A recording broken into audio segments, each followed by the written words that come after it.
Ready? Yeah. Today I'm here with Luis Sanchez, Norwalk, former Norwalk resident, now living in Trumbull, team lead at Keller Williams Trumbull. Super excited to have you on today. Okay, thank you very much. I appreciate that. I was expecting a grander. You did a great video with my man Jay, and I want to try to see if I can top it. Not him, because I can't, but I would love to. I almost backed out on Saturday, by the way. Let me tell you. I'm in the shower. I'm thinking about today. I'm going, what the hell did you commit to? Because I'm known for talking smack, and, I don't mind, and we're going to keep it real with stuff. And I said, but you're being recorded this time, so it'll be forever. Well, listen, 2 minutes ago, you were throwing shade at our boy Shane and me nonstop. But, hey, we love it. It was good. Yeah. Love the ball busting. I was super excited, though, to have you on. Thank you. Because I think your background is really interesting. Where you grew up, some big people in your life that had big influence on you, family members, and then building a career in real estate. It was an interesting story how you got started. I'd love to touch on that. Sure. Talk about your kids, because they play an important part in your life, how you're raising them, how you're building them up, which I think other parents would benefit from hearing. And then talk a little bit about things you do for fun. I know travel's a big part of it too. Absolutely. So anything you want to say before we get started? Because we're going to start right at the beginning with growing up. I just want the record to show he did pump his chair up after I told him. He loves to stay high on this. But anyway, I'm much taller than Gaetano. But go ahead, Gaetano. Start wherever you would like. Oh, man. So growing up, you start with where you grew up. And it was in South Norwalk. Yeah. I grew up in South Norwalk, born in the 70s, raised in the 80s, which was an awesome time. Mm-hmm. Very different than now.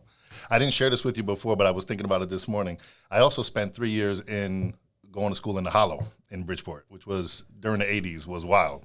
And as a matter of fact, when Lean on Me came out in that scene where they're like throwing trash all around in the cafeteria, I was looking at it, I was rewinding. I said, is this Columbus Elementary School? Because it was like that growing up in the 80s, Oh my God. But, where's that school in the Hollow?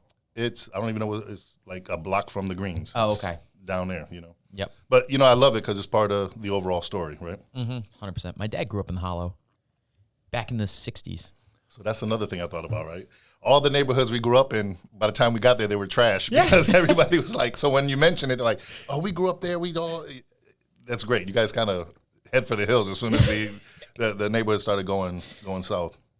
So what was South Norwalk like? Because you're in Bridgeport for a few years. You moved to South Norwalk. No. So I was born in Norwalk. Oh, okay. Let's get into it, okay? My parents, I think, started off with the best intentions. Mm-hmm. So when you see, and me growing up in the very beginning, and maybe that's why I'm the way I am, and my brother, who's 5 years younger, is a lot different. They were, wearing dresses. They were my mother was wearing dresses. My father was always clean cut, even though he was a mechanic, and went to church and did that whole kind of a thing. And then things started changing, with drinking and drug abuse in the family and stuff. And we had moved to a different neighborhood, and that was like the environment my brother grew up in. So when you see us both, even though we were very close and there was a lot of similarities, there was a lot of differences in how we approached things and what we saw and how we acted and all that. But because I never wanted any parts of that life. I always thought the people were jive. I didn't want to be associated, with the wrong crowd. I always wanted to be successful and be around the right people and enjoy myself and have a good family life and all that kind of stuff. So for me, it was important to eliminate that, where others kind of who are more, they have a more of appeal to the environment. You know what I mean? They get more involved in stuff. So I always sought the right crowd to hang with, if you will. But we moved to Lexington Avenue Extension, which is behind Rudnick Court.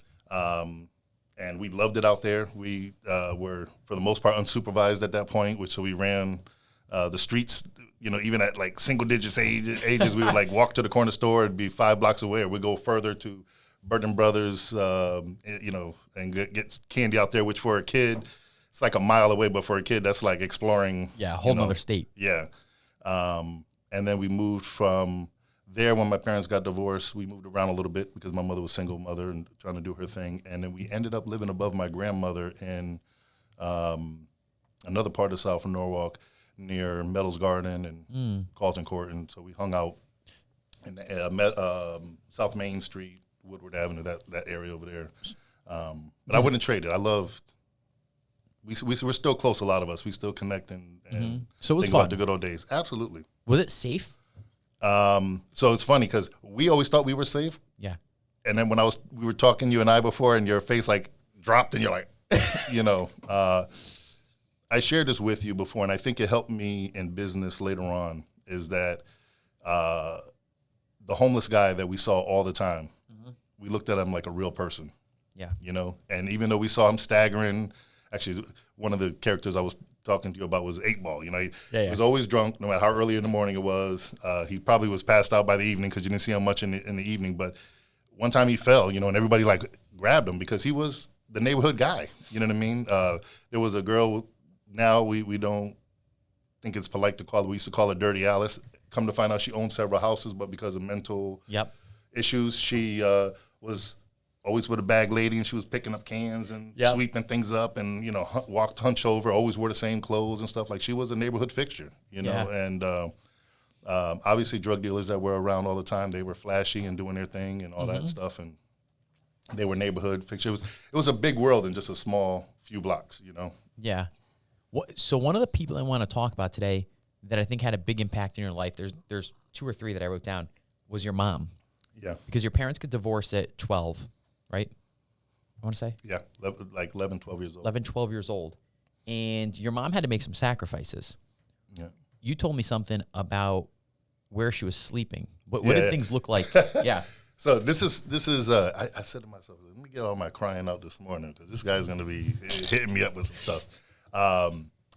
First of all, I'm definitely digging deep here. Yeah. I was fact checking, calling people. I hope we get a full 50 views out of this interview because this is going to be phenomenal, And I hope all the haters, by the way, keep playing this over and over again, and start laughing and picking on little stupid things at the story.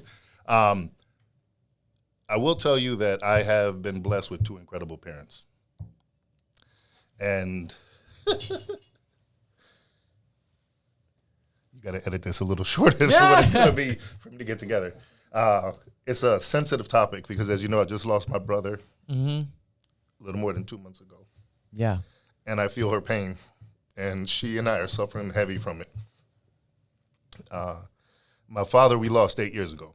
Yep. And you can't talk about people and connect it to their wealth or their hardship and judge them or measure them, because I've had some amazing people in my lives that wouldn't add up to any of your standards, but who they are as people and what they do for others and how they contribute to this world are not measured by their wealth or their education or their good fortune in life. And my mother is my best friend. She's incredible. She sacrificed. She loved my father deeply even when she got divorced from him. And she did it because she wanted a better life for my brother and I. And when she left, she tried to do it, like different neighborhood. We moved to East Norwalk. It didn't last long because she didn't have the support. My father was going through a terrible time in his life at that time with drugs and alcohol. And she had an opportunity she had a voucher to live in the projects, and she turned it down because she didn't want us in that environment. And my grandmother, who lived on the first floor of a 2-family, said, you know what, the Butchie, my uncle, is moving out. He bought a house, and I think you guys should move upstairs. And she said, okay. It was a 1-bedroom. The LaJoy Junkyard owned this house. They were buying all these houses so that way they could either control the complaints or eventually tear the houses down and expand the junkyard. And they did not take care of it. It was a complete dump. The kitchen was so narrow that with the stove and the only place to hook up a washer and dryer across the way from it, you couldn't even bake because you couldn't open up the refrigerator. Anything you had to make sure you could put it in this way, or else it wasn't going to work. The table set that she bought, I don't know why she bought it, because she put it out there. You couldn't even expand the chairs to sit down. It was just like decoration, a 4-place set. And every night she would gather. She had pull-out beds, but anybody knows about pull-out beds, they don't last. They're not made for living, especially back then in the late 80s, early 90s. She had 4 pieces of commercial foam that she would take out every night and lay together and put it out on the floor. And that's where she stayed. And she felt comforted because my grandparents could keep an eye on us because she was always working. And my mother, by the way, I want to tell you my mother's 1,000% a complete nutcase, which I love every bit of it. And during that period, she would get up at 6 o'clock. She would go to work, get out at 3. She would come home, shower, and then she would go to like Burger King, for example, at 5 o'clock. Mm-hmm.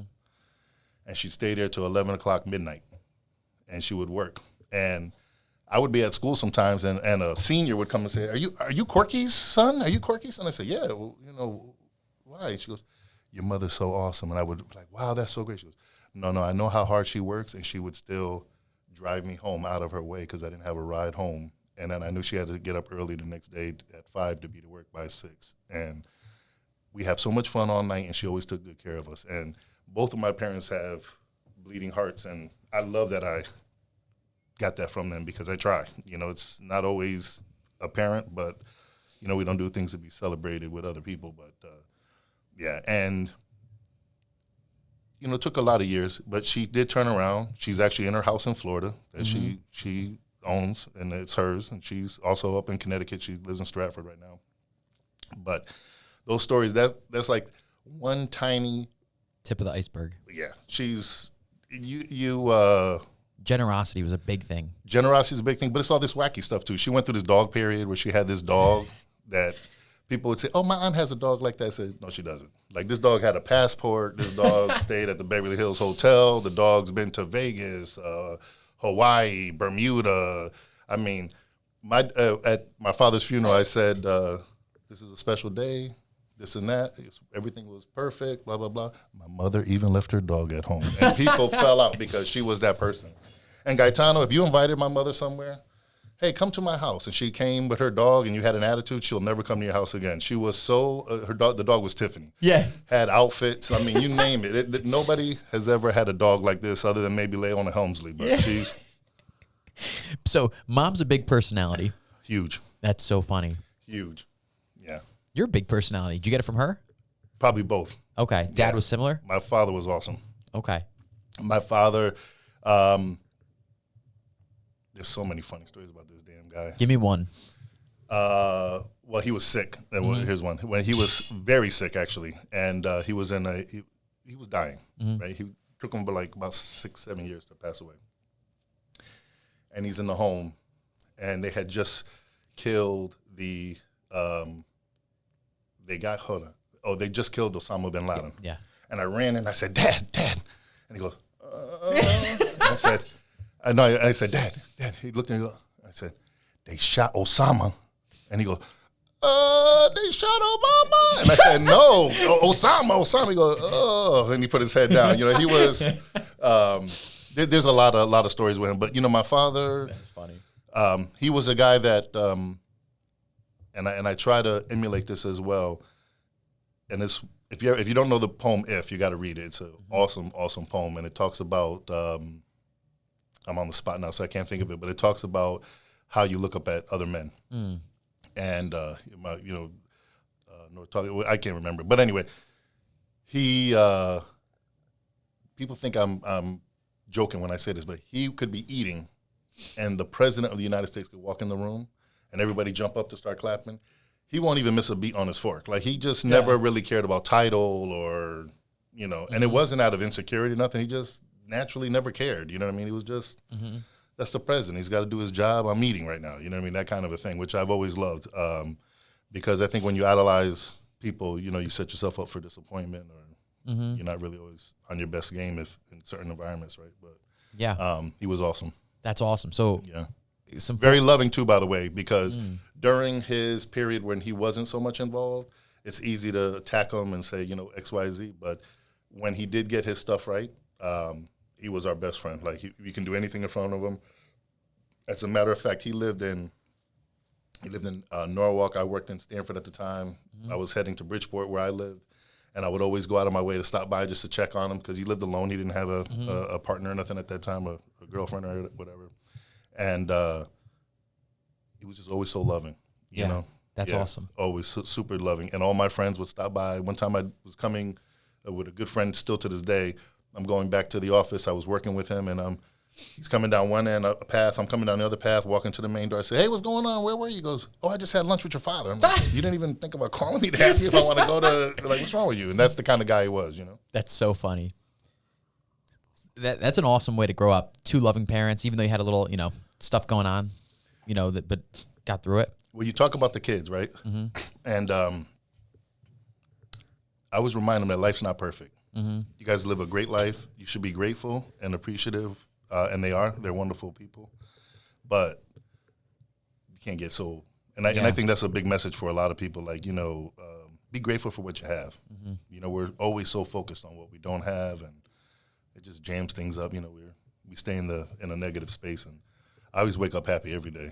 Mm-hmm. I agree with that. Even like trying to grow a business, net worth, whatever it is, and then even as a person, be happy where you are today. Be grateful for what you have, but like know where you want to go. And if you could balance those two, it's huge. And if I could add one thing too, it's like enjoy every day. Mm-hmm. And I'm glad you brought that up because I was thinking about that. Like we talked about this, mm-hmm. and one of the things that I was nervous about coming on here was not giving, one, crying, obviously. I hope you have mercy on this when you edit this thing over here. But it does show, obviously, the love I have for my family. But when I say I live an amazing life, people would tie it to some material item mm-hmm. or something they saw on the gram. And the funny thing is, my life is way better than you could ever see on social media. Even if I posted everything, which I absolutely don't. I only post a fraction. So I smile in my head, and those who are good friends with me know it. They're like, this guy he doesn't post everything. They mm-hmm. just absolutely know I post a small fraction, ironically. But I'm one of these guys, like, today's a great day. Doing this podcast is enjoyable. Yep. You know what I mean? Who I meet later on. It's a ton of fun. I walk around the streets, and I talk to everybody I come in contact with. And it's so weird because, especially in the North, they're looking at you like, oh, okay, yeah. Or either they're happy or they're a little bit shocked that you're a little talkative, Mm-hmm. And I try to leave the world better every day, mm-hmm. And connect with people. And it's fulfilling for me too, right? It's not like I'm doing it for you. I'm doing it for both of us, and I'm very appreciative of everything that I have. And I think that if people learn to show gratitude or be appreciative of their blessings, I think they would live a much richer and fuller life and happier life. That would probably solve a lot of problems. Definitely would. I get in my negative space too, so I can understand why people mm-hmm. aren't always in the best space, but we got to try to stay positive. There's no benefit of being pessimistic. So I'll leave that mm-hmm. there. Let's talk about after you graduate high school. What does your career path look like? I know you go to school for a little bit. So short stint. Actually, the funny thing is I have 90 credits, and I still don't feel like graduating because I just... How many do you need? 120. 20? Okay. Excuse me. So I graduated high school, went to UConn in stores mm-hmm. because of the value and the prestige. I took that over Manhattan, which really where my passion and my heart was. And I think if I would have went to Manhattan, I probably would have stayed because to this day, I just love Manhattan so much. It's my favorite city, with some really close runner-ups, but my favorite city. And I was up there and, I don't know, walking across campus and in the blizzard to get to a class that I just didn't even care about or wanted. It just bothered me. And my brother had started some trouble back home, mm-hmm. and my mother was under a lot of pressure, and she asked me to come back, and which is weird. Most parents don't, but she said, hey, come back and go to, UConn and Stanford. So I went to UConn and Stanford for a little while. I had a summer internship that I parlayed into a regular job with Mulestein selling plastic resin, mm-hmm. and I was the worst worker, but because of my connections with people, and connections is an underlying theme on a lot what we're going to talk about, right? Because I'm big on really connecting with people.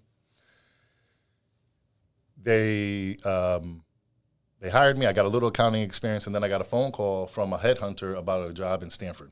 Mm-hmm. Turns out that the job was for New Sub Services. It's a startup.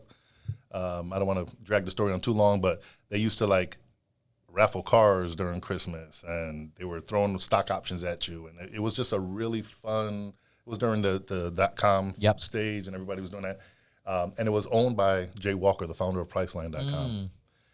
Priceline actually incubated out of our office for a while as they were developing. So then they got bigger. They moved to Building 5. We got bigger. We moved to the accounting moved to Building 5. So we were always around that crew and stuff. It was just so super inspirational. You know, when I was there, Jay Walker he was on the cover of Forbes, and he was listed as the 16th richest individual in the world with $26 billion. Oh my God. Or maybe it was vice versa, one of the two. And here he is every day, driving himself. Yeah. And he was hiring the biggest of the biggest out there. He had like the former president of Citibank was his president of Priceline, and you would see the chauffeurs outside lined up waiting for all these top executives. Yep. I was just so excited. I knew they were going to Manhattan too. I was like, I wish I was going with them over there. And then it got bigger and bigger, and I started advancing and was making good money. And they started hiring Ivy League kids. And at first the Ivy League kids were like, oh, it's just Yale, no problem, no big deal. Oh, it's just Harvard. No, it's Princeton. No, it's no big deal. Wharton. No, it's no big deal. And then about a year or two later, they're like, no, Gaetano, we can't promote you above Luis because you don't have a degree. And I was like, all right, always wanted to do real estate. Let me cash in on these options. So because you didn't have a degree, it capped you there, and they were hiring college graduates. Up until this role right now, that was them over the last W-2 job that I had because of that fact. You know, and my kids, I don't promote them. I hope we get into that part because that's a big, my philosophy on kids and all that is raising and all that. Yeah, we're going to touch on that. And it's not to knock anybody who does work for other people. My wife, she's worked at the same place for 23 years. She is comfortable, doesn't want to go nowhere. I don't push her, but I'm thinking to myself, come on, girl. My wife is also awesome. I'm like, share that love with another company. Like, it's some, you know. Yeah, I didn't want to play that game. You know, I'd rather play the game on the streets than to be in a little incubation. Yeah.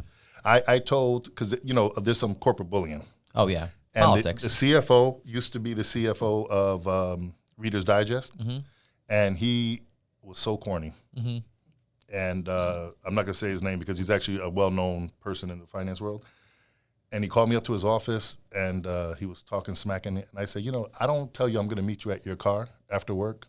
I don't appreciate being called up to the office, you know, and being talked to like this, basically being bullied. And he's like, you're talking like that? And I said, I'm 20 years old. I can always get a job somewhere. I think you should, you know. And I've always kept that mentality. It's just, why use your influence to, you know, I think it's corny. You know, that's that 100%. High school bullying type of thing. You know what I mean? And I just got turned off by it. So I said, by all means, I'm going to go on my own. And I did like most realtors do. I thought it was easy. Yeah. I'm out there cutting my grass. I'm enjoying the beginning of the summer because I had gotten licensed in April 2nd. And I'm working on my yard. I'm like, oh, no, somebody will come and want a house sooner or later. No big deal. And started burning through all my cash waiting for deals to happen that didn't happen. I didn't put the work in, you know. But they told me it was going to be easy. You know what I mean? I thought it was just get a license. What would you recommend to new agents? Because it's not easy. What do you have to do to build a business? So I do have to give a plug to KW. Yep. Because as I mentioned to you, when I first started selling real estate, and I'm taking it back. They had I was a few years away from these books. 2004 probably, right? 2003, 4? Yeah. Yeah. Okay. 2004. They had the books back, just a few years removed from the books. Yep. And I got there where they just started using HTML, and people were still using like the warehouse-looking squares, and nobody wanted to, you know, since the beginning of time, nobody wants to change, you know, unless it's dealing with a smartphone or something. But everybody wants to always use the old technology. And so I went to a company that's very polished, got in there, and they said, yeah, we don't need you here. Why don't you go to Stratford? And I was like, you're a better fit over there. I said, okay. Because I was, of course, you pick the affluent area. You want the high price. I'm doing the math all wrong. I'm saying 1.5 million times 5%. I'm going to be rich. Yeah. Went to Stratford. It wasn't as polished. It wasn't what I thought it was. Excuse me. So I left for the company, a different company, worked with them for a while, started building my brand. And ironically, because you had Jay Canone on last time, and I just want the record to show that I absolutely love Jay Canone, and I think he's an awesome guy, super professional. Like I have a beautiful relationship with Jay, and a real true friendship, and He's I appreciate an awesome it. guy. No, he is. If people don't know, they need to know, because he's just phenomenal. He's a real guy, a real person, but he does real big things. Beautiful family man. His wife Stephanie is also just as equally beautiful and awesome. You know, we're not on top of each other all the time, but when we see each other, there's an absolute connection that we've had for many years, because he looked out for me. He said, "Hey, Lou, work on the personal branding." And being young and not being really disciplined, I just threw so much money at it all the wrong way, rushing and everything. If I took my time and followed him, I would have did well. So when you say what's some of the advice is, like, stop copying all these people that are twerking on TikTok and doing all this dumb stuff, you know, like, really follow the professionals who have systems and models, right? And that's why I do love Keller Williams, because when I went from that company to another company, I started picking up the importance of having like personal branding and systems and models and all that, because of the Hobbs-Herter system. And the other place was like, I'll just say the name, Sotheby's. It was blue, black and white on the back. Your name was this small. There was no personal branding to it. I'm a young kid. You know, I'm from the hood. Most of the people I know are not buying expensive homes. I look like an idiot with a Sotheby's brand in the inner city of Bridgeport. The inner city of Norwalk. You know what I mean? It just didn't make sense. So I left there, and and this is just the full disclosure, I joined and invested in a KW in Danbury, which was so out of culture because they were conducting themselves like a traditional model. And it's not. It's a whole nother type of thinking. It's a whole nother approach. Left them, and of course, like anybody who breaks the six-figure mark, we think we know everything. And I went on my own and started Luis Sanchez Real Estate at 2006. So imagine how much happened in this short 2 years. Started that company, was feeling myself. My name was on the marquee. Everything was great. Started accumulating agents. I was still an agent myself, and started losing money because of the fact that I was focusing on their career, and I didn't even know what I was doing half the time. 2008 hit, got devastated, and I decided to go where all the pros go. And it was a company that is very well known, and people, it was known for successful agents and all that. I said, I'm going to go there. I stayed there for 6 years or so, 7 years. And I just want to be careful what I say, because I don't want to intentionally harm anybody or say anything negative. But, you know, we could skip it. To put it short, because I think this is respectful and it's not thing. I wanted to be in business with people I really wanted to be in business with.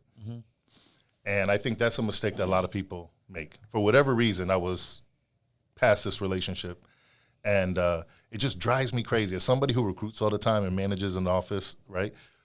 I talk to people, and it's like they hate the culture of the office. They brag about not wanting to go in. They don't get any value. They don't understand why they're there. I can even cut them a great deal and everything, and they still refuse to leave. And that's one of the biggest pet peeves that I have with our industry. Is like, why are we calling ourselves entrepreneurial? Why are we saying we're business owners? We don't have any systems, no models. We're in business with people we don't like. We don't have any kind of real encouragement or support, you know. We think all technology is stupid, right? We don't need this. We don't need that, you know. We call a phone a database with confidence, you know. It's just we're not as open-minded. And I kind of understand a little bit, too, because most of us have struggled for a long time to try to put something together. So once we have a little money coming in, we want to keep our balance. But the reality is, and I think this is something that KW pushes and a lot of people don't really fully understand, is that they're in business because of you. And by the way, that doesn't mean not include the KW logo or whatever company you're with. Because you need that. My opinion is you need the national recognition in a lot of cases, not all, a lot of cases. But you can still put your brand out there. And I've had some people on teams, for example, they'll say, Luis, but I'll lose my identity. I said, my man, every function that I go to, everybody knows that I'm managing the KW office in Trumbull.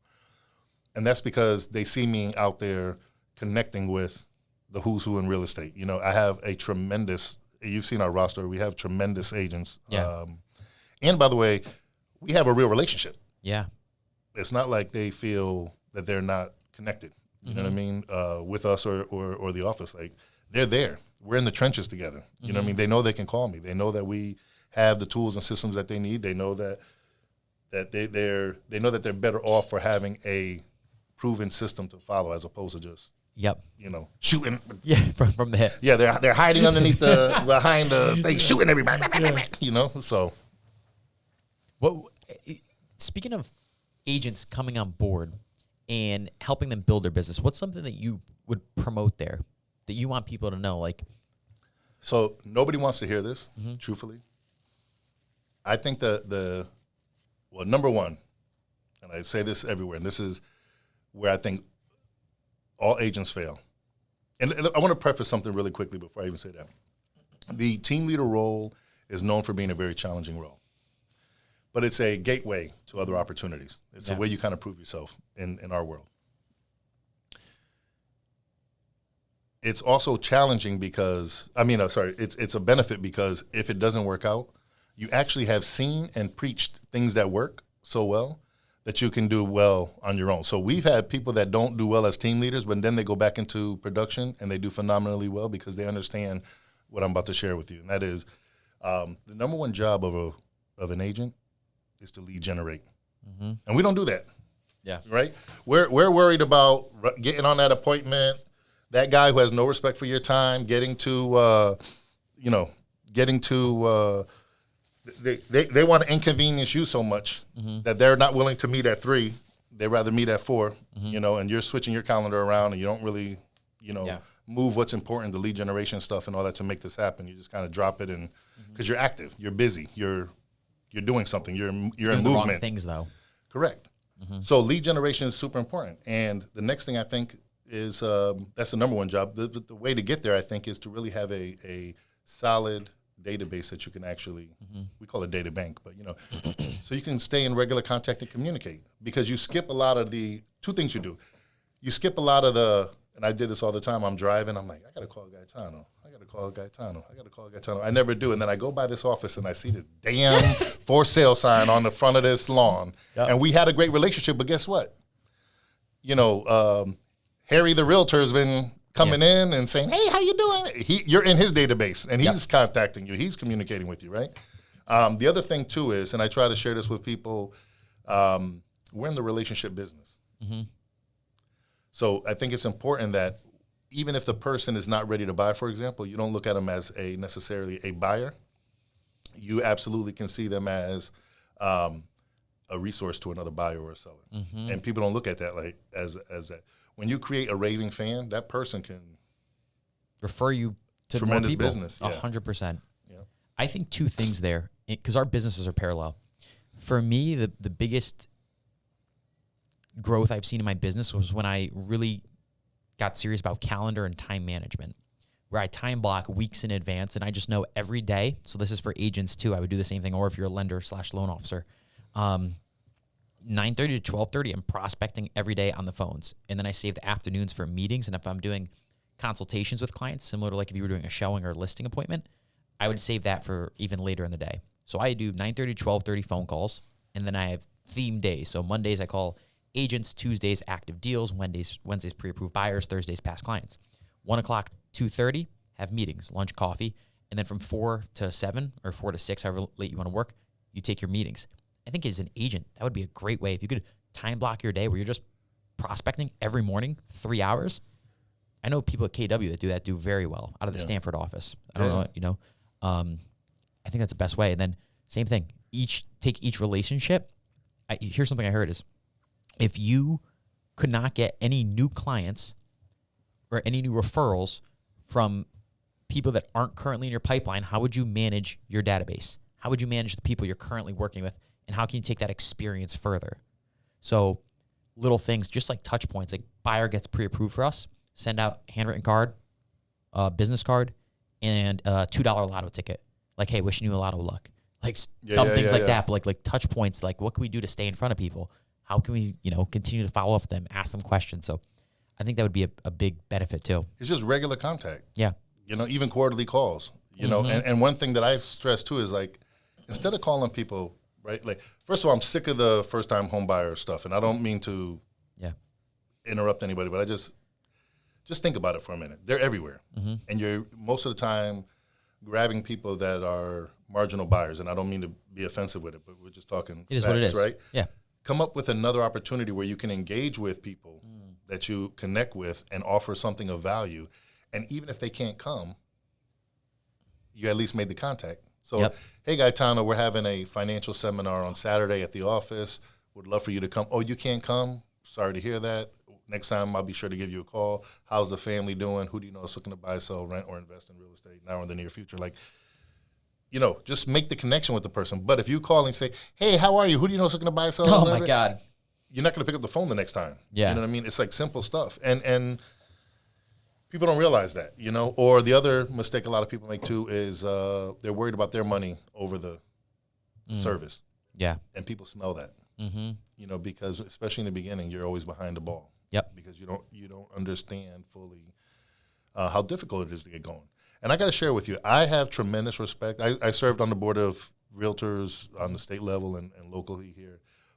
I have tremendous respect for realtors.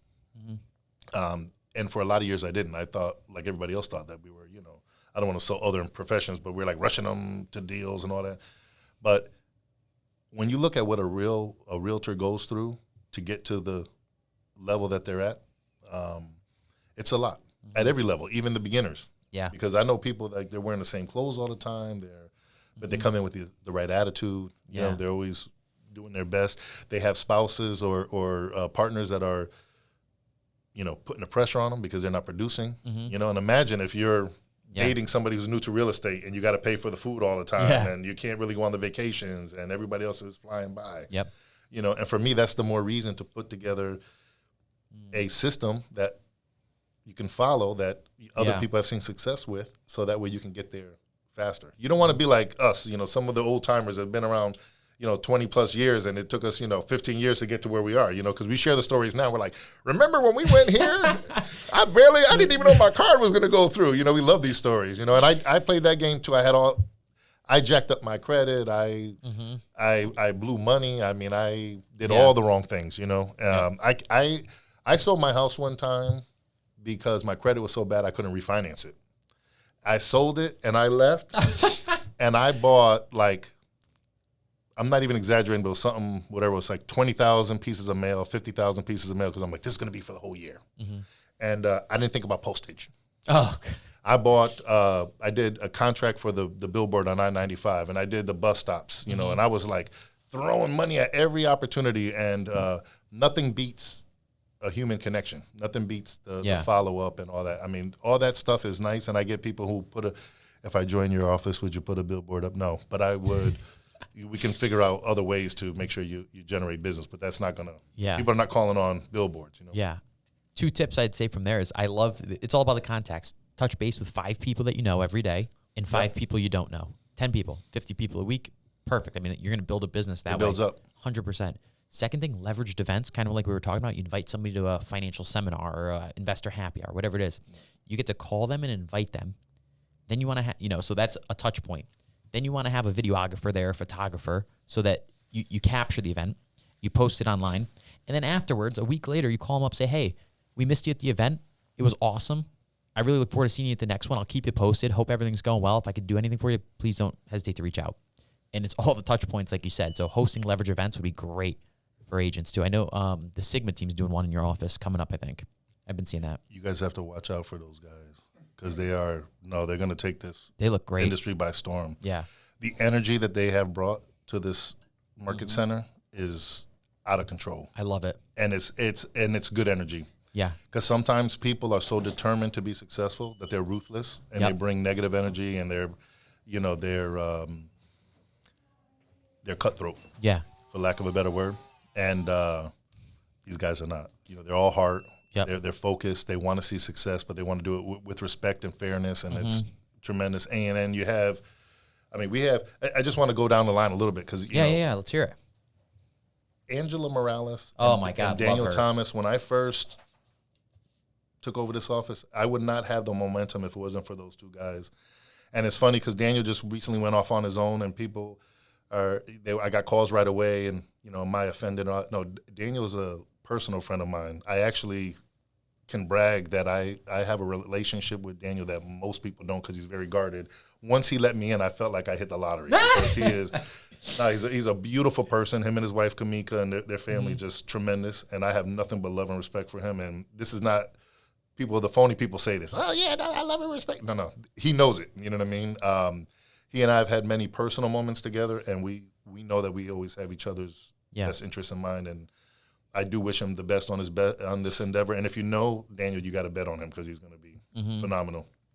The other person who really helped me get off on the right trajectory was Angela Morales. And that little woman reminds me of my wife so much, because she packs such a big punch. Let me tell you, she is like, her and her son, her partner, her son, Giancarlo, do over 200 transactions a year. The work ethic is out of control. Unparalleled. They come from an amazing family. And I'm not going to put their business out there, but when you hear of Angela's start and her story, her and her brother Francisco, who also is with us, he's an individual agent. When you hear their story, coming from Guatemala in a simple town, to what they have done and grown, and they're very private, big. I mean, they just tremendous people, and I enjoy her support and her friendship all the time too. And by the way, it's not always honky-dory. We have very tough conversations, but when you appreciate people and you understand who they are and you have love for them, and you always come with fairness in mind, and mutual interest, not one-sided stuff. I don't do anything like that.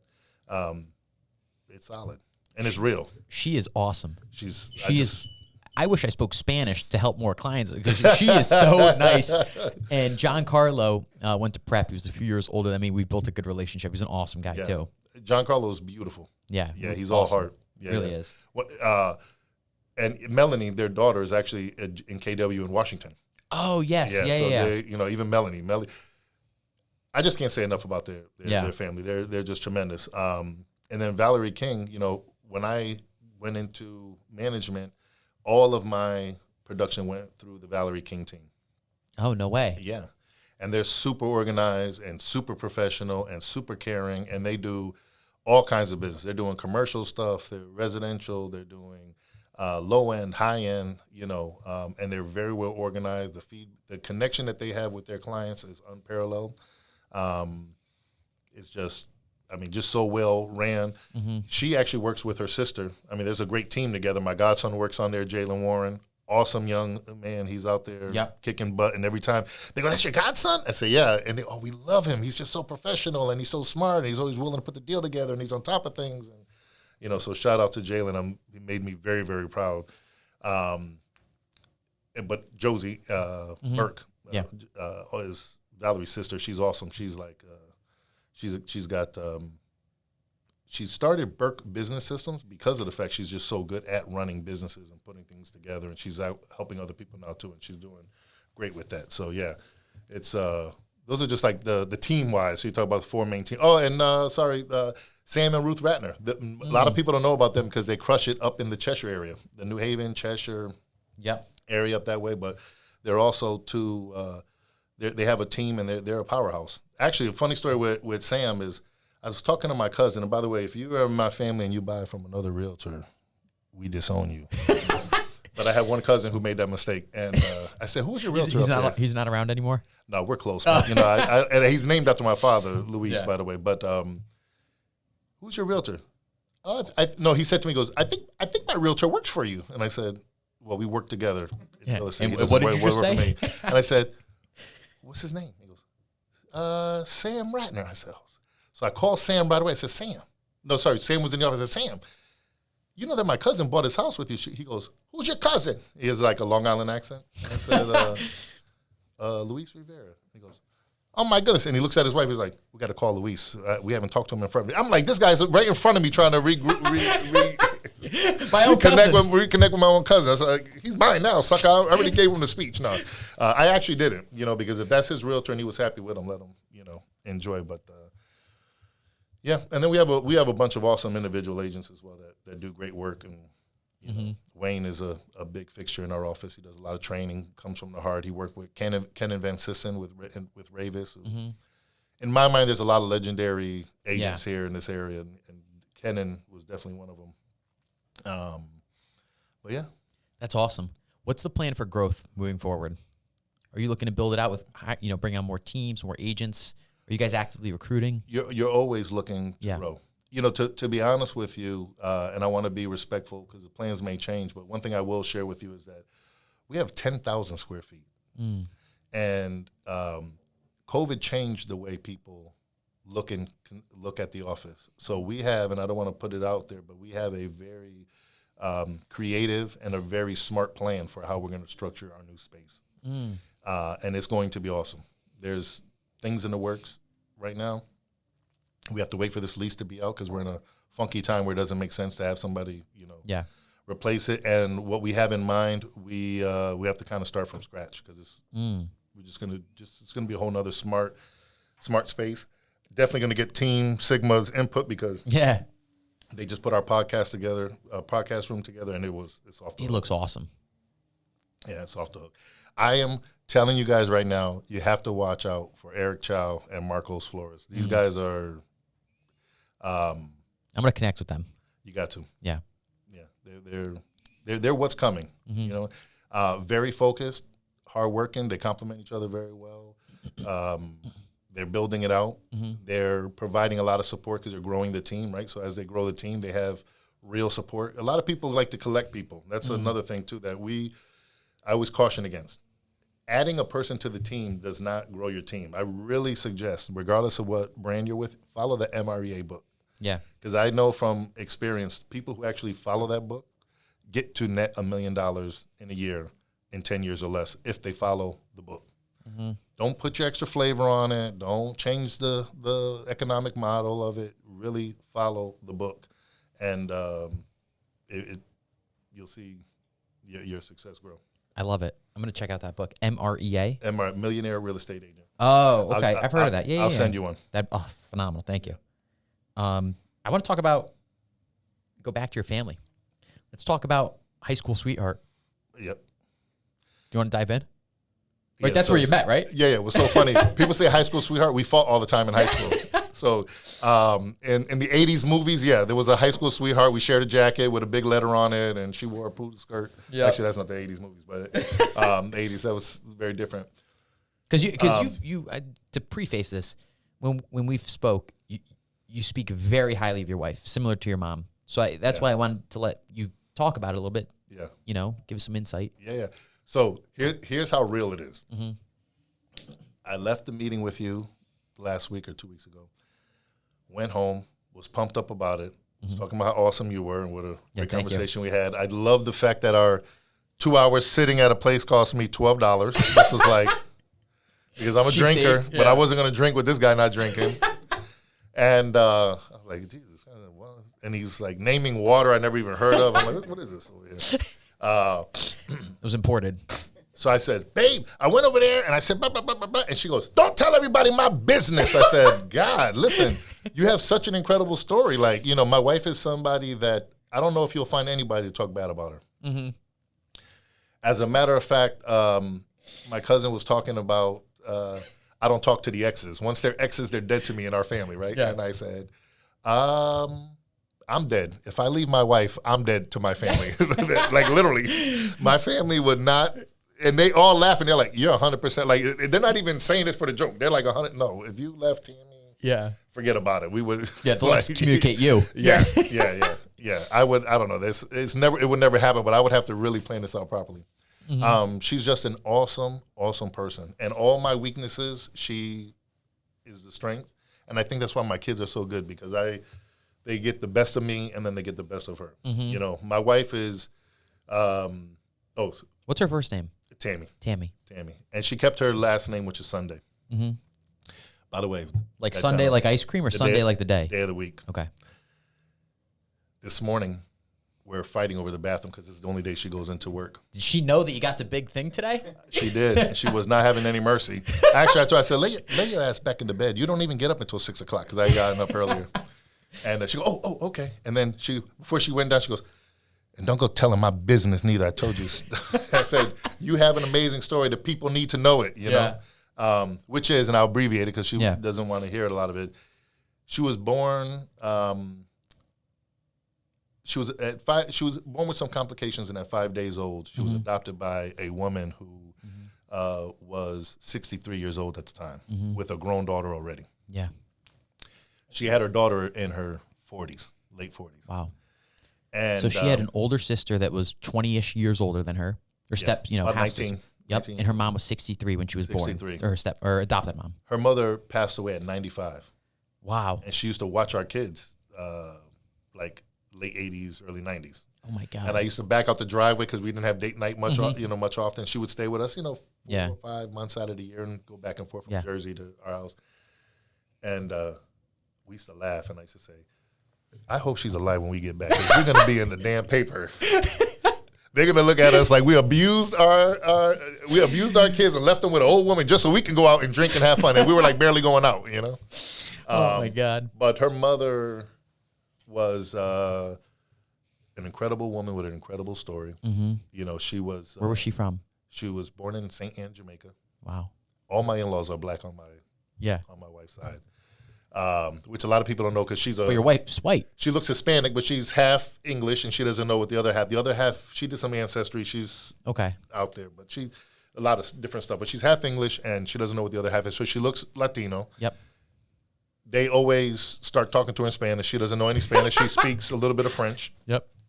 That she learned in school. She loves French. She's learning Chinese now because she's hooked on these damn Netflix Chinese shows. So she's over here, me hao, he hao, doing all this stuff with her. But like, she's addicted to it. Like these are the little fights that we have in the house. It's like, put the damn thing down. We got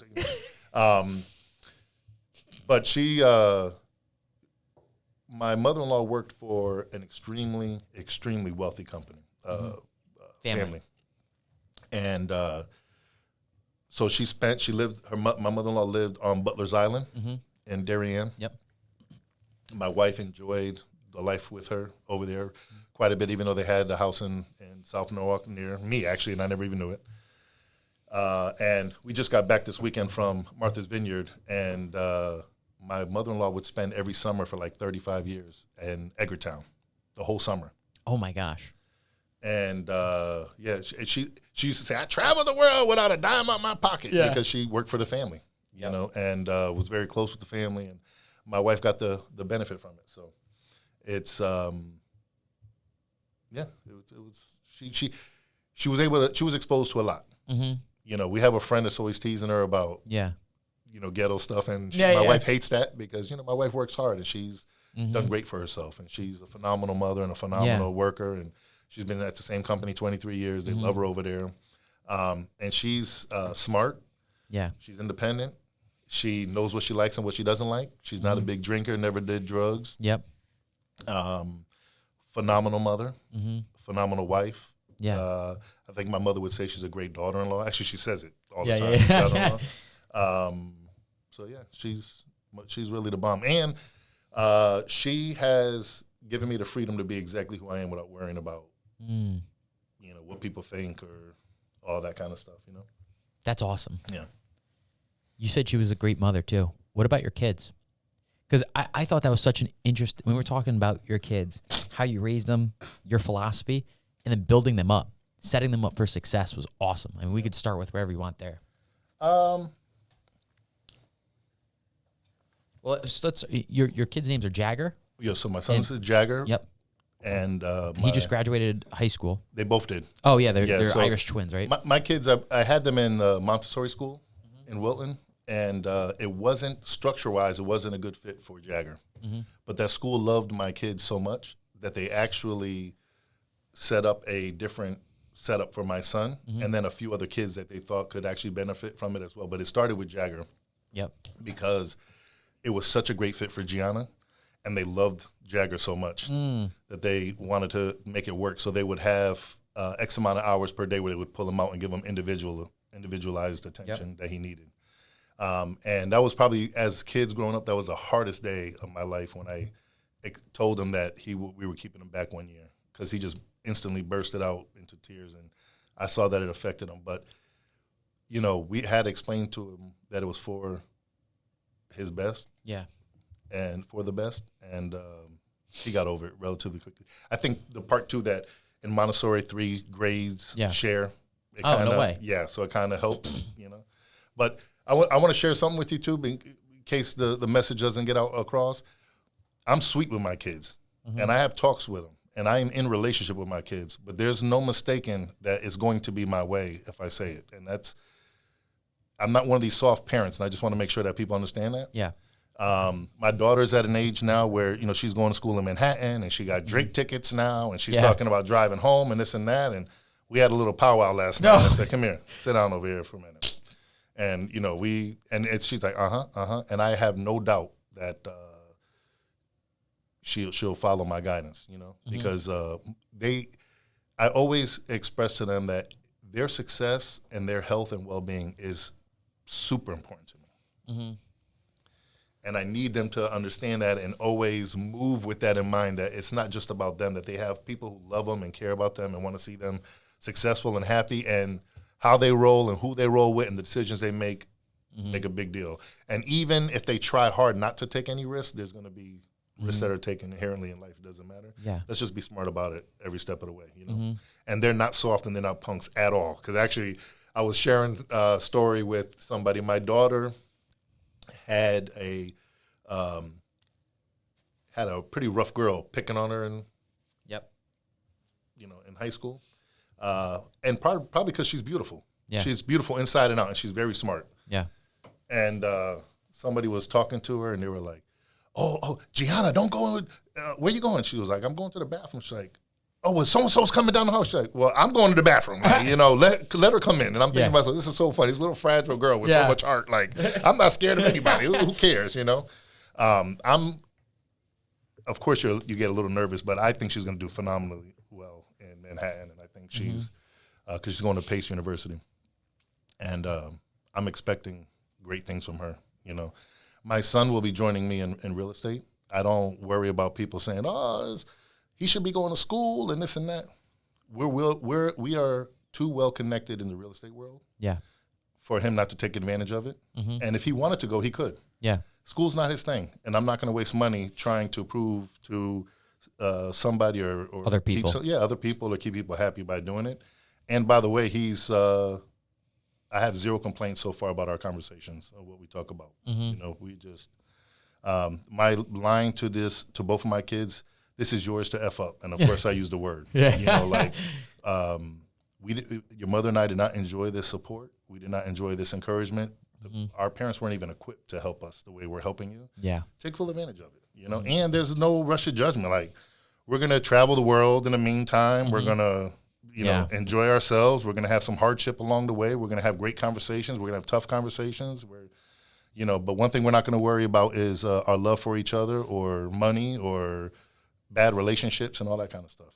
So I would tell your son, show up every day, make the calls, do the work, and it's not going to happen quickly. And have a long-term vision, like 15, 20 years. Understand that the first 5, not a lot will happen. When you get to the 10-year mark, I'm sure it's going to look night and day from where you thought you'd be. And just persistently show up and just attack each day. And he's going to crush it if he does that. So, number one, I think your timeline is great. It's particularly for somebody who doesn't have real estate connections. Yeah. For him, that timeline is a lot pulled up further. It's pulled up a lot closer. He's being already asked to do some real estate related stuff. It's not breaking any license laws, because he'll be finished school in a little bit, the real estate course. But I'm teaching him even how to communicate. Yeah. If Gaetano calls you, you have to make sure that you should practice this line, and we've talked about this. "Hey, Gaetano, thank you for that opportunity. I appreciate what you said. Can I call you back and just let me give it some thought?" You don't have to feel pressured, because, you know, as a young man, you feel pressure from adults to have the answer and be quick-witted and all that. I said, no. And if you make a mistake and maybe you rushed into something, you say, "You know what, Gaetano, I don't want this to damage our relationship, and I'm sorry. I've given it some thought. Don't want to disappoint you, but this is not really for me at this time." Yeah. Like, start using some of the language, communicate. What was the first line you said again about? I don't know. It was so natural, Gaetano. You know, rolled right off the tongue. Yeah, I mean, but this is what I always tell them. Like, no, basically, I don't mean to disappoint you, or you know what I mean, something to that effect. Or, you know, I'm sorry that I said yes. I hope I don't jam you up or whatever. And be willing to always make good for it. You know what I mean? I've been blessed with great relationships, but I also work at them. you know, and I think being genuine and being purposeful and trying to build relationships are super important, especially with quality people. I think identifying quality people, I mentioned this to you before too, I think you're a rock star. I think you're going to go big, big places. I think that I definitely want to keep you in my world, regardless of whether or not big things happen now or later. Yeah. Seriously. Appreciate it. Because I think you have a great heart, and I love your drive. I love your setup. The welcome that I received last time I was here was phenomenal. Yep. You know, I think that's important. I think that's what life is. That's why I say, like, when you look at the material stuff, when you look at the trips, and when you look at any of that stuff, that's gravy, and I love it. Yeah. I can't even front. You know, sometimes I can come off so material, but it's not that. It's just, you know, because it sounds off. It's not, you know. But when I say I live an amazing life, I'm not talking about the Instagram or the Facebook stuff. I'm talking about you know, it could the be relationships made. And earlier we were talking, I hate to cut you off here, but you have to. We were talking about life, the benefits, the joys, not being materialistic. And the one thing I thought was, like, my ideal day is to show up at a coffee shop from like 7 to 9 and just bullshit with people and just bust balls, and like that's a successful day for me. And I'd have a blast doing that. Like, I don't need to fly anywhere, crazy trips. I want expensive things, of course. You know, I like nice things, but something as simple as that. It's just all about the relationships being made. Yeah. I think you're similar, by the way. It's, you know, 100% in that sense. But a little bit more natural. You know, like when I'm walking down the street, for example, I saw somebody the other day at a store, and I heard them talking, and somebody said something about Cape Verde. Yeah. I have a lot of Cape Verdean friends. Yeah. You know, the fact that I even know a lot of Cape Verdeans is, to me, special, because they're a whole nother culture. A lot of people don't even know who that is or where they are. I was going to say, where the hell is that? Africa? It is. It's off the coast. It's islands off the coast of Africa. And we had a great conversation about it, you know, and just the fact that the person was engaged and they knew that I wasn't BSing them and all that, like, I enjoy that. Yeah. You know what I mean? To me, that's spontaneous. Yeah. You know what I mean? And I want to mention somebody else too, right? Because there's a lot of people that impact how I live. And one of them is my uncle. Everybody calls him Tio Freddy because that's his name. Like, all my friends call him Tio Freddy. Yeah. But his name is Hector Sanchez. He's so simple. You know, I think sometimes in success we get so arrogant, right?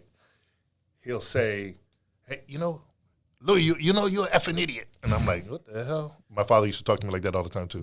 You're an effing idiot. You know what? Let me tell you something. And I said, why? He goes, give me your card. Give me your card. Give me your card. And he snatches my card. He gets out. He goes back into the bodega, and he's like, this is my nephew right here. He sells real estate. Look, his name is Luis.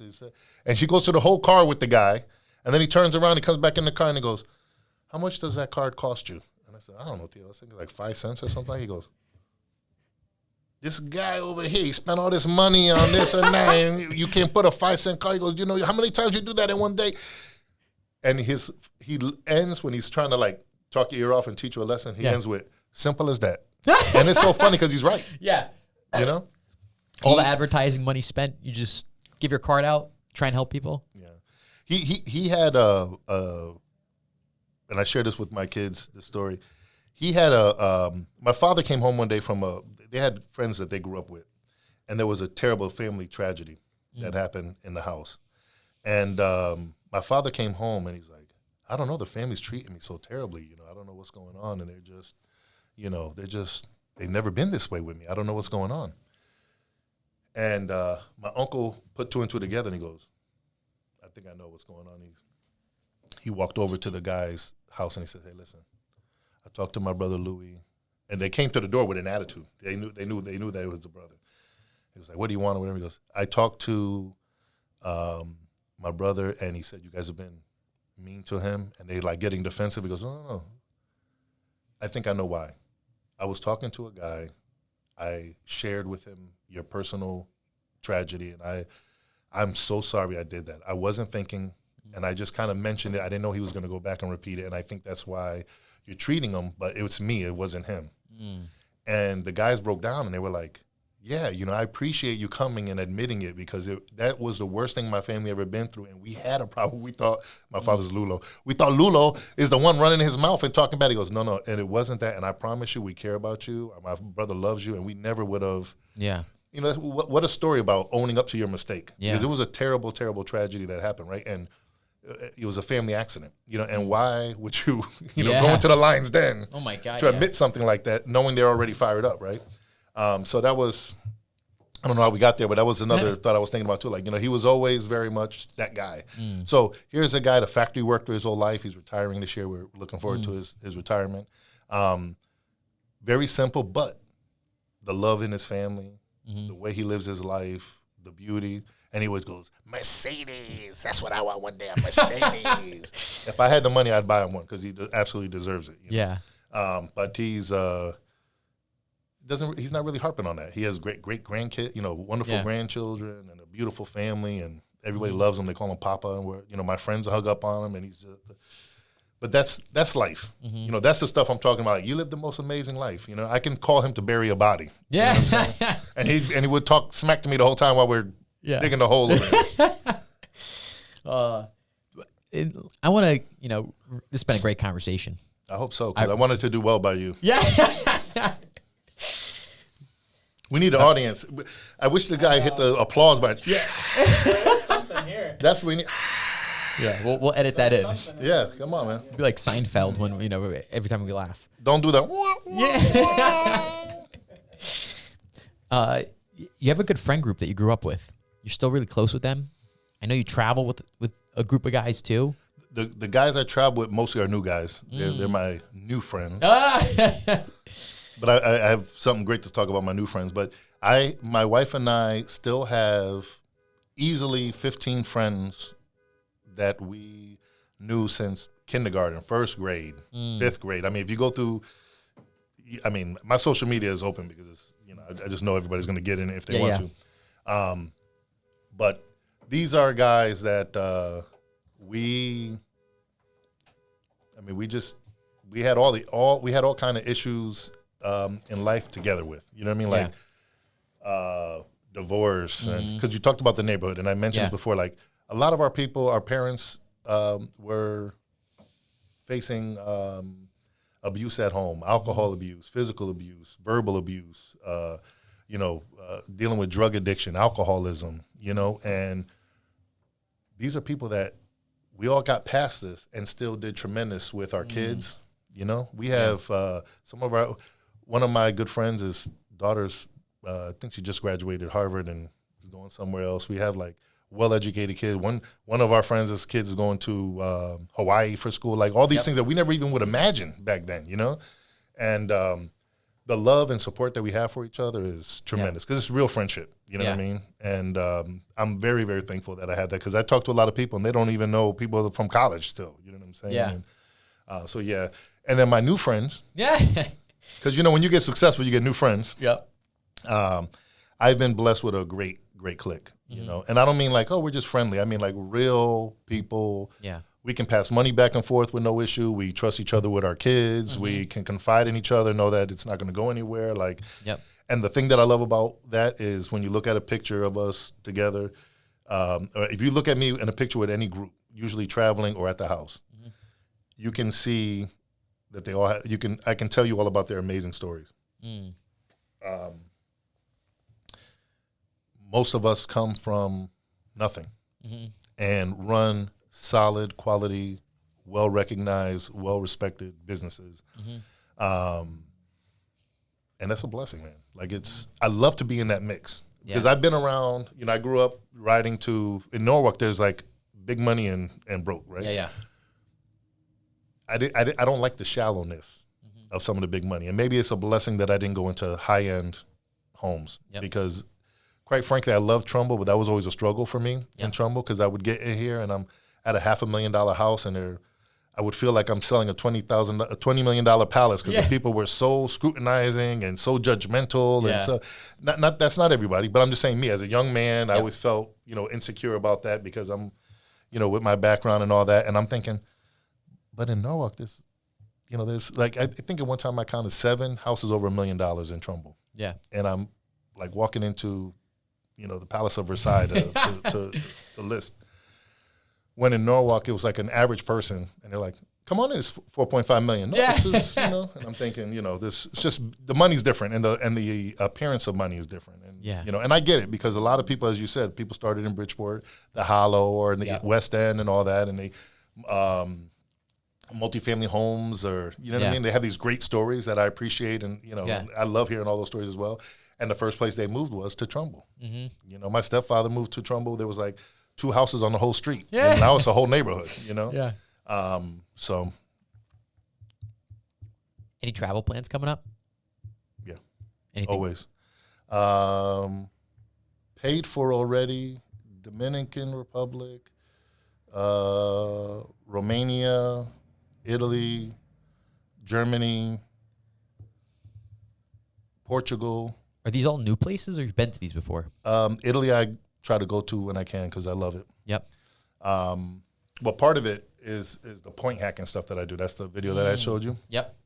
And to get on that A380, you got to go to only certain sites. So that's why we usually fly to Milan because it's not even like a flight. That's where hashtag don't land the plane yet comes from because you don't want to land. I'm like, spin this beauty around the block a few more times. You know what I mean? Wait, are you flying first class on those with the points? Is that you see how fat I am? You think I'm going anywhere? You know what's so funny? We were in London in April, and I flew first class, and people crack up because this is why I love my family. I'm like, take your asses back over there. I'm not paying 4 times, And then my wife was like, not for me. I said, you're not a point hacker. You got to get your point game up, baby. Go watch those kids back there, But she gives me that room, and that's one of the things I was telling you about how she understands. When a lot of people are like, you're such a creep. Why would you do that? Yeah. Because of my travel, that's my passion. That's what we do. You know what I mean? And it's not always easy to include the other. She was understanding of it, right? Mm-hmm. But yeah, we and by the way, it's not because I blow money. A lot of people think, oh, you're out there blowing money. There's clever, creative ways to get the travel done. So sometimes I do pay, especially domestically. I have to pay, but or I'll wait for an upgrade type of thing. And if I lose confidence that I'll get the upgrade, I'll just pay for it. Pay for the upgrade. But it's part of my budget. I don't own a boat. Yeah. I don't belong to a country club. Yep. Uncle Will was actually a professional gambler. He was a retiree from Procter & Gamble. He's on my wife's side. Mm-hmm. And I used to say to him, how do you blow all this money on gambling over here? You out of your mind? And he used to tell me, he's like, people at my level, they have country club memberships. And he's like naming out these big annual fees. Yeah. He's like, me and my wife, we like to gamble. What can I tell you? And he's actually won big money, but he goes, you got to be disciplined. Here's my budget per month. Here's what I do, and it's my money to blow. Yeah. Why should golfing look better than this? So for me, that's why I spend my money on travel, but it's in the smart ways. Mm-hmm. That's awesome. Your wife's not a big traveler though, right? No, she's terrified of flying. Yep. And last June, I had her on a plane 28 hours in 3 weeks, and she lost her damn mind. Because she gets off the plane like this. I got to share a quick story, but we went to Belize, and then we flew from Belize to Italy, and then we came home. So all the layovers and everything was 28 hours, and she was going like, and I said to her, stay home. I'll take the kids, because I fly with the kids separate. Yeah. We do trips all the time together, and it's nice to do one-on-one, and, and I treat them a little bit. That kind of stuff, I'll have them up with me in the front. Yeah. You're not going to Europe without me, with the kids without me, and all sorts of stuff. So she'll bite the bullet, but she doesn't. She have a drink, but she's not like medicated and all that, which I think is the problem. Like get a little medication. To help with that. Yeah. Would you ask me about her flying? Anyway, you said something about that she wasn't a big fan. Oh, she wasn't big. Oh, so one day, I went to pick her up at LaGuardia, and she had to fly to Tennessee for work. I have all kind of app trackers, flight trackers on my phone, and I'm looking at this app, and it looked like a kid jumped up on the damn screen and started scribbling. It was during a bomb cyclone, which is the first time I even heard of this as an adult. I'm like, what the hell is talking about bomb cyclone? This poor woman, because here's the other thing. This is how I keep my marriage together. I usually let her drive. Mm-hmm. She looked like they were electrocuting her or something. Like she was so, and when she was in the car, she like she couldn't even function. She had to like pull over and breathe for a minute. She was so shaken. And think about it, like you land, you taxi, but they had some false landings. The wind was too hard. It was out of control. Like she was flying everywhere. Yeah, I was pulled over to the side. My car was shaking. Debris was flying on top of my windshield, and she's in the air with this going on. But yeah, it was hilarious. That's so funny. Yeah. Awesome. This was a blast today. I had a really fun time. Listen, I hope people enjoyed it because, you know, I was nervous about this. You know, obviously, I represent a lot of great people, and I don't want to embarrass them anyway, which I don't believe I did. You know, nope. I'm known for having a reckless mouth. Yeah. I think it said one swear word, the ASS word, which is not like me because usually I'm dropping all kind of crazy stuff. So we can use this video. We can use this video here. Yep. Not too many drop buttons. But, you know, I hope people enjoy this. Yeah, it was awesome. Yeah. And you're down 35 pounds. Blue sport coat's looking phenomenal. Not yet. I think this is a 310 sport coat. Yeah. But I put it on because I knew I didn't have to button it up, to be honest with you. And I love this coat. I always get compliments on it. I said, let me dress up for this guy over here. My wife goes, why don't you just wear the shirt? I said, because the shirt, as soon as I see the video, I'm going to see the lines over here, the breast and all that. So the sport coat's going to hide something. Yeah. You know what I mean? That's awesome. So, anyway, it makes me look more professional as well. Yeah. So. Well, Shane, thank you very much as always, my man. Yeah. This was a blast. Yeah. And thank you. Hope everybody enjoys it. Yourself. Appreciate it. Thank you very much, man. Ciao.